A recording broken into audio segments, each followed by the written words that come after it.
Speeding driver faces jail for killing graduate who crossed road as he gambled on amber light and rushed to get home for family barbecue. A speeding driver faces up to 14 years in jail after he knocked down and killed a university graduate as she crossed the road.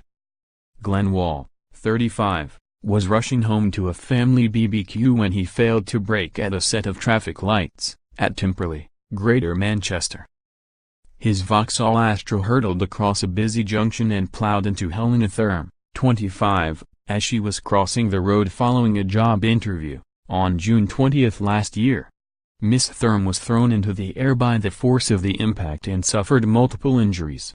She died the following day in hospital.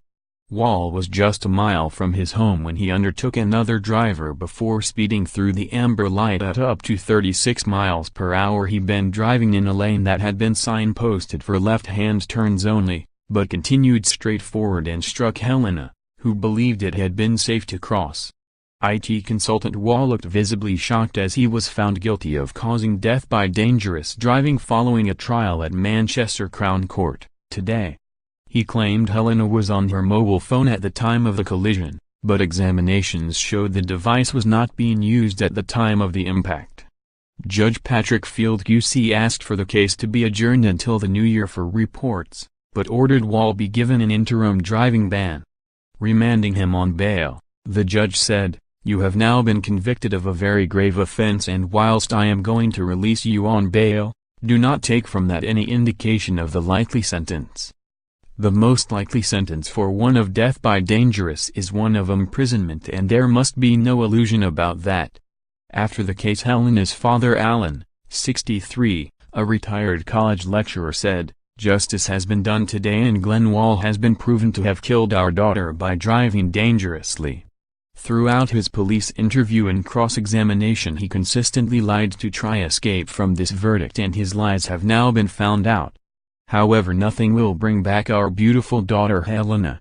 Helena's death has totally devastated our family and her friends, and I only hope that drivers that feel the need to drive dangerously will think twice about the consequences that could result from this sort of behavior.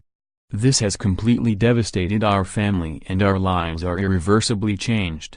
Whatever sentence Glen Wall gets, our family have got a life sentence of grief and sorrow, and I hope he reflects on this. The tragedy occurred after Miss Thurm had attended a job interview at a fashion retailer in Manchester. Rob Hall prosecuting said, afterwards she phoned her boyfriend and they chatted about how the interview had gone. She had some spare time so went shopping at the Arndale Centre and got her hair cut. By 5 p.m. she was getting a tram to get back to Timperley.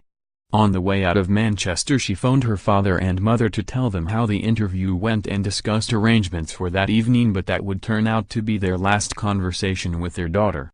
Wall, who worked at an office 25 miles away in Rochdale, had been on his way home to Altrincham when he encountered a set of roadworks at the junction on the A56 Manchester Road at 6:08 p.m. Mr. Hall added, a witness was traveling in the right-hand lane and as he approached the traffic lights he noted that the lights were changing to amber, so he stopped. But this defendant, who in the left-hand lane, did not take the same approach and he didn't slow. His response was to see that as an opportunity to get in front of the witness, and he undertook his car and drove straight across the traffic lights where Helena Thurm was crossing, and where she had been waiting for some time. When she saw this defendant approaching in a left-only lane, she would have been entitled to think he would not be traveling straight onwards. But he went straight across the crossroads and drove straight through her, throwing her into the air. This defendant was essentially gambling on an amber light. During the trial, Wall, who denied wrongdoing, told the jury, "The lights were on green and I had not seen any pedestrians around the junction. They changed to amber, but I was extremely close to the lights at that point, so there was absolutely no way I could stop even with an emergency stop. I felt that carrying on was the safest and only course of action I could take. I only became aware of the girl as she stepped into the road. I completely panicked. She was looking the other way with her hand to her ear and there was no way she was looking at me. I tried to swerve out of the way and my brain was thinking, should I try and stop or get out of the way? It was so quick, it wasn't even a decision, it was a reaction. I thought I had missed her at first, but then I heard a thud on the windscreen and thought, Oh my God, what has just happened? I got out of the car and went straight over and called an ambulance straight away. She didn't appear to be looking in my direction when she crossed. I assumed the placing of her hand meant she was on the phone, but I didn't actually see a phone. I took as much care as I could.